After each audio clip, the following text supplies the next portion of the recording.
good afternoon, everyone. So our topic today is types of sexual behavior. So human sexual behavior is generally defined as an act of physical intimacy. So physical intimacy.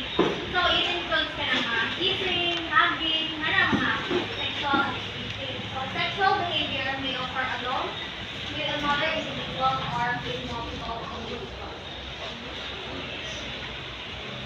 So there are two common types of sexual behavior: the solitary behavior and the social sexual behavior. So solitary sexual activity is also known as self-gratification or sexual behavior conducted alone. So maning gino na kada ikaw kaya atas myself na lang na what? Kaya ikaw mismo ako kuan sa imong kuan para just like it and examples and solitary sexual behavior. And having social sexual activity is sexual behavior that typically takes place between two or more people. So mga na niya kasalita mga bati or lagi ba dahil ano na ang social sexual activity. So many ang common signs of solitary behavior sa masturbation.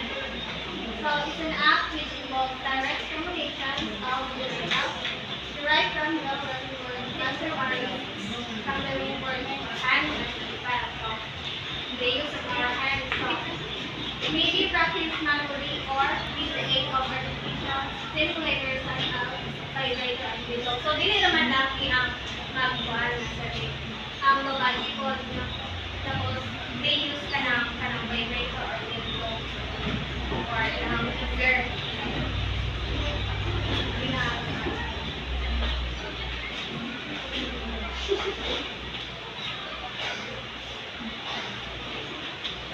So reasons why ang body blasting number one is to relax. Kaya nakakalutay ka ng tinawag ka endorphin sa atong brain ng chemicals na release after ikaw ka mag-masturbate. Number two is to relieve sexual tension.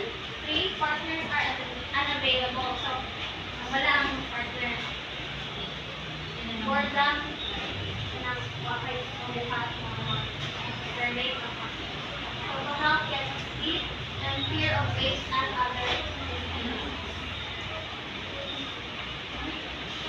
So there are types of social sexual behavior, which is the heterosexual behavior and homosexual behavior. So mo like ang example sa heterosexual behavior and homosexual behavior. So social sexual behavior.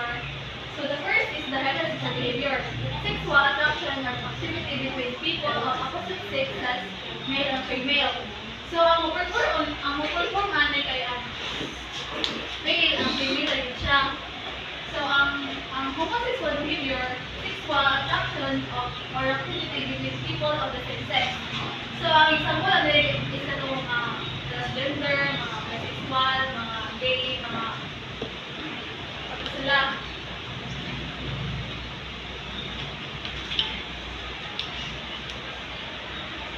So social sexual acts.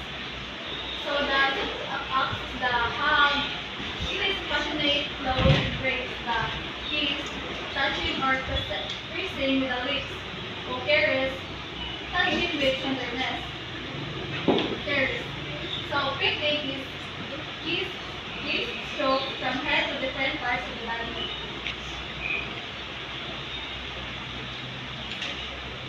So the sexual contact with the mouth and the middle itself. So example, ano ito kung by partner na magbuhat o ka ng DJ or mag-workshop mo sa mag-sex mo. Sa kunaling, sexual contact with the mouth and the female genital. So example, ano kay opposite po sila sa filaksyon. Ang mouth sa bae, mo na po ito anong sa male reproductive organ sa laki. Sila lokal. Anilingus or ring is sexual contact with the mouth and the anus. So example, ano is ito kung kuan? using the mouth padung sa anus sa imong partner. So the anal sex can be done by using a finger or the male genital. So example is kung mag-sex mo sa iyong partner with the use of finger mo nang